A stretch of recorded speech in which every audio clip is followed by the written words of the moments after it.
Hello everybody and welcome back to another lockpicking video, and today we have a very nice lock for you. This is a Dome IX Twinstar and I got this for free, which is the best part. So why did I get this for free? A very strong person from the Netherlands sent a request on the Reddit that he has a lock he want to gift to locksporters because he ruined it by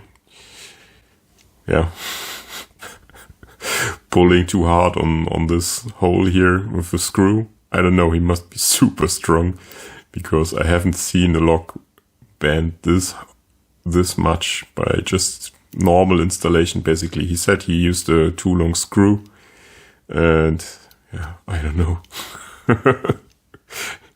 Here it's all the details, but it cannot be installed in a door anymore, unfortunately. But he was very nice that he reached out to lockpicking community and wanted to give this away. So I raised up and said, I would love to give this a try. This is the Dome IX Twinstar, which means it has 10 pins, and then it has this interactive element here at the top of the key. These rollers, if you look from the side, you can see it even better. They go in and out. And I've not seen one from the inside. I haven't picked one yet, so I'm happy to give this a try. But first things first, I am going to cut it right here, because this will only be used for locksporters and it will never be installed in a door anyway. And I plan to pass it around to the next locksporter once I'm done here. And I think it's much easier to cut a lock with this many pins from the back, and therefore I will cut it, and then we have much more fun picking it and gutting it and progressive pinning it and so on. And unfortunately this side will be gone, but it doesn't matter in that case for that banana. So I will cut it and then hopefully see you back in the vise in a second. Just 1 second before we go into the vise, I wanted to give you an update. So I just cut it now. I cut it twice actually, because this thing was still annoying and we don't need it for picking this.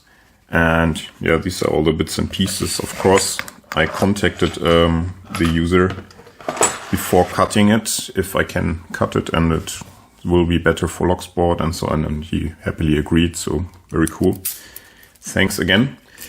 And how I approached this, now I had it accessible. I first tried picking it regularly, but I needed some help. So I removed a lot of the pins and progressively pinned it.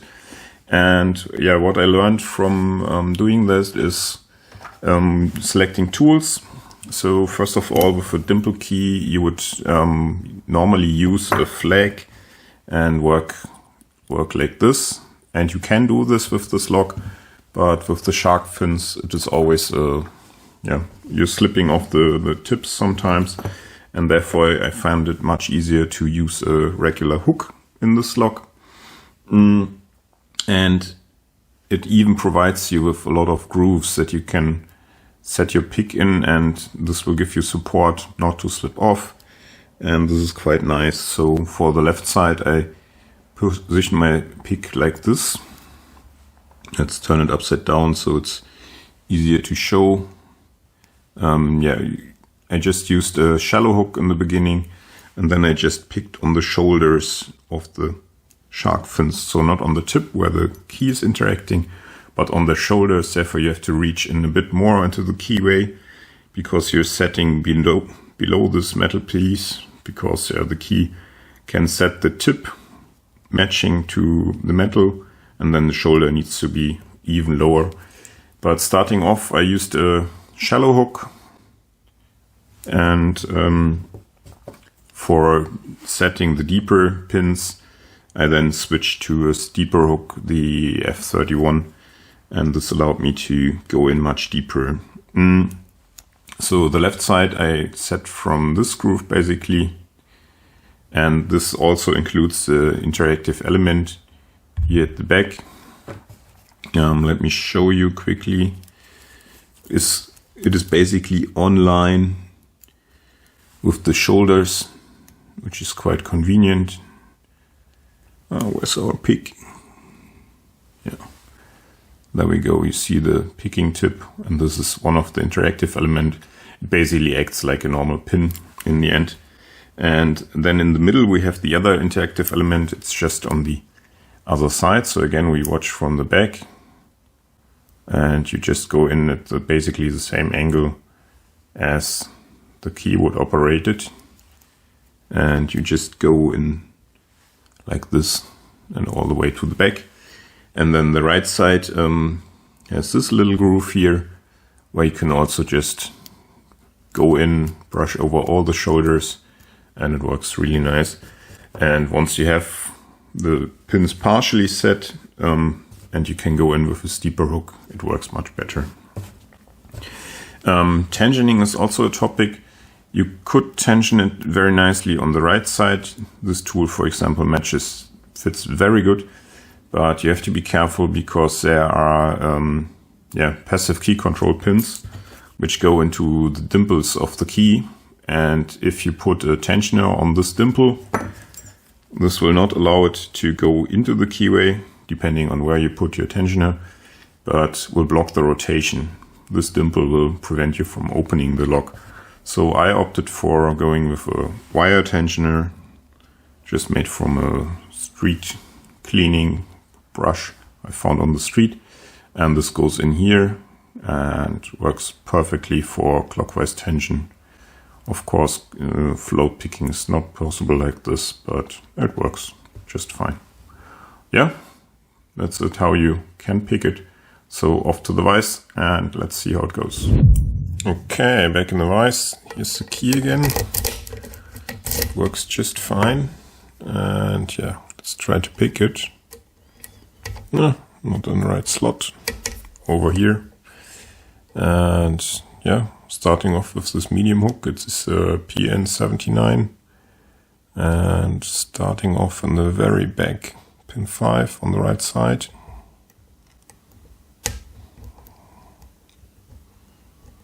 Good click.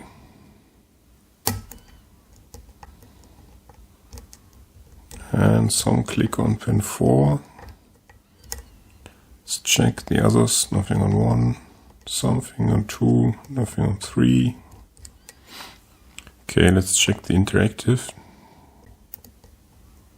Should be around here or so. There. You can feel it.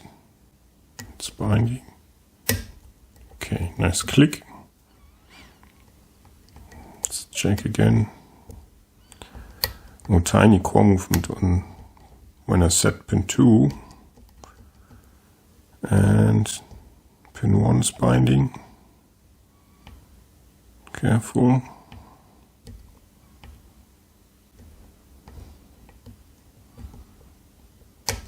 Okay.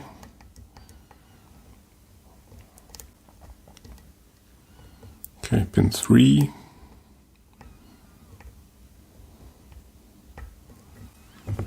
Let's try a steeper hook.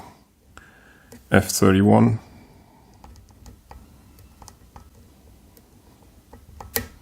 To really get in there. Oh, pin 4 is not set. Let's try to change that.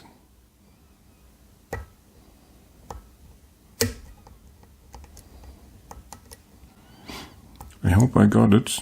1 feels good, 2 feels good. 3 is binding. Okay. Let's check all again. Okay, I think the right side is good. Let's go in with the shallow hook again. On the left side. Nice click when I touch pin 4. And now I'm changing back to the steeper hook. Nothing on 1, 2. Okay, 3 is binding. But I touched pin 4 and I want to finish that first I think. Yeah, binding. Okay, got it. Let's find pin 3 again. Nothing on 1 and 2. No, I lost pin 3. There we go. Okay, some nice core movement. Let's check pin 1. Maybe. Definitely pin 2. Yeah, I'm not sure about pin 4.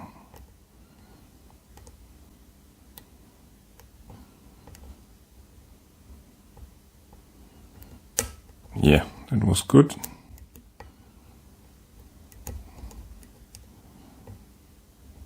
Pin 5, the interactive element.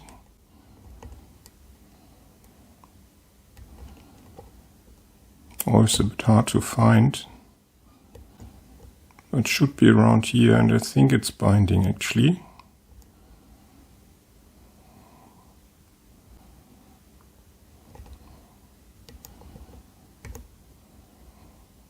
Let's check the rest first. So where are we? Pin 1, I think, is set.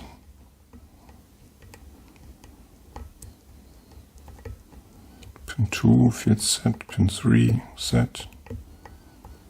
Pin 4 maybe. Yes, pin 5, and we're open. So this is a lock. Yeah, always be careful with rotating in 360 degrees. But this you can do, but it has some traps on its way. So first of all, there's a plastic here that prevents the pins from shooting up, which is good. So no worries turning it past that point. But here it will get stuck. And it's a bit weird. But this is just the interactive element actually. Let's put the tensioner in here. So we have to find this one. I think it should be here roughly. Yeah, there we go. And here it will stop again. And again we have to find the interactive element.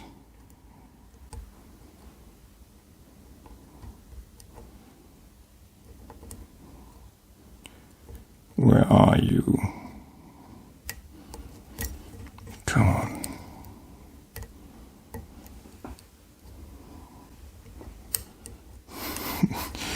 This angle is a bit awkward, especially when working around the camera.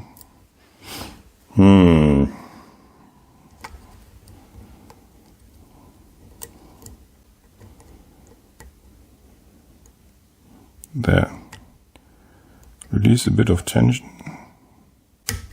There we go. So now I did one full turn. I will leave it picked for now.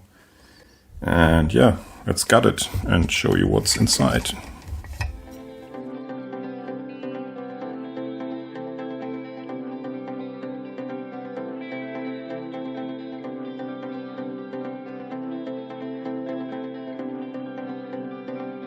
So quick fast forward break because I want to show you where everything sits. So here on top we have one interactive element, and here is basically its, yeah, let's call it sidebar.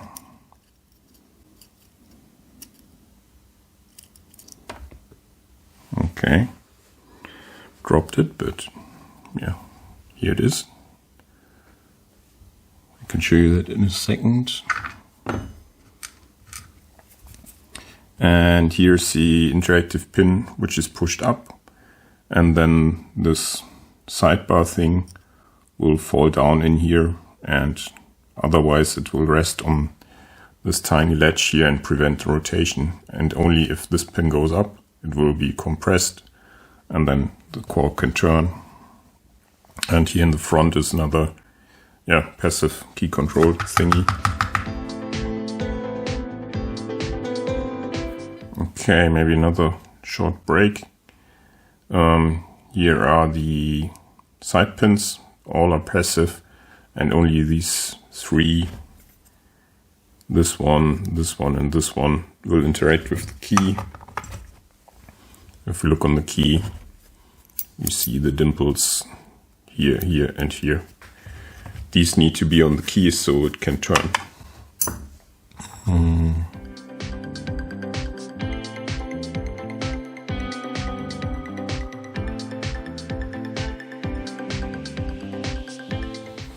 Maybe another break. Here you can see where the main pins sit.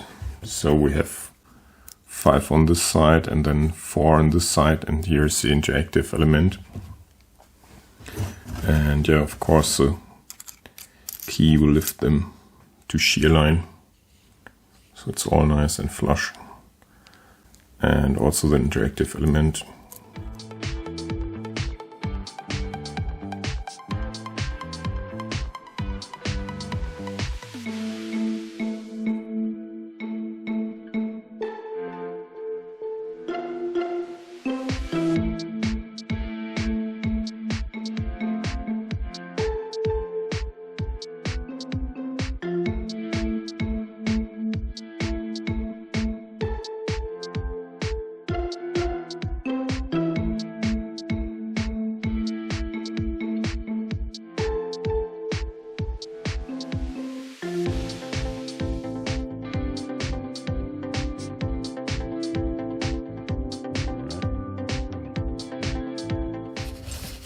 Okay, welcome back from fast forward. Yeah, sorry for the breaks in between, but I just wanted to show you on the way.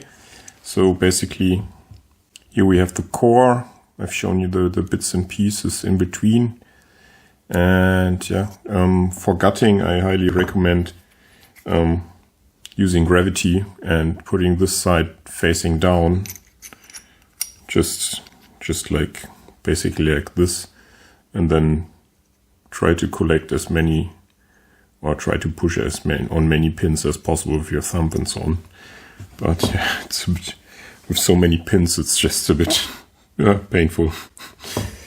Okay, so let's put the core here, and the main stack is offset always, like this side is a bit forward to this side. So I went laying out the pins like 1, 2, 3, 4, and so on. And this way they are aligned here, and also the driver pins. Housing, let's have a quick look. You see the main rows here, or this is from the back, this is from the front. You see the main rows all have this tier shape, so they cannot rotate the pins. And then we have sidebar grooves for the active element at the top, and then passive key controls on both sides. And when you rotate it after you picked it, yeah, you can get stuck on these sidebar grooves again. Okay, so much to that. Let's have a look at these very nice pins. Let's start with the boring part. We have the key control elements up here. They just look like this. And these are just filler elements to block the gaps. Then we have a passive key control pin at the top. And this is the active element in combination with this one. And yeah, I've shown you where it sits and what needs to happen. So yeah, it sits basically here in the core. And this latch prevents it from going into the core, and this pin compresses this, and then it works. Again. So, and here are the 10 pins with the interactive here in the back, which is also has a quite unique driver. And all of the drivers are security pins. All of them have like a spool character, some sort of, maybe a mushroom character. And often they catch on this tiny lip again. So you need to be very subtle in your movements when you pick those. And then we have the very nice shark pins, shark fin pins at the top. And also they have overset traps in the longer ones. And yeah, as mentioned in the intro, I use this shoulder to pick on them. And this works very nice in this lock, especially if they provide you with these nice grooves to guide your pick. And yeah, I hope you liked this one. I really appreciated that I could get this lock and could try and pick this. And I will make sure to pass this on to the next person. And this will be an upcoming video somewhere. So, thanks for watching if you're still here, and I hope to see you in the next video. Bye.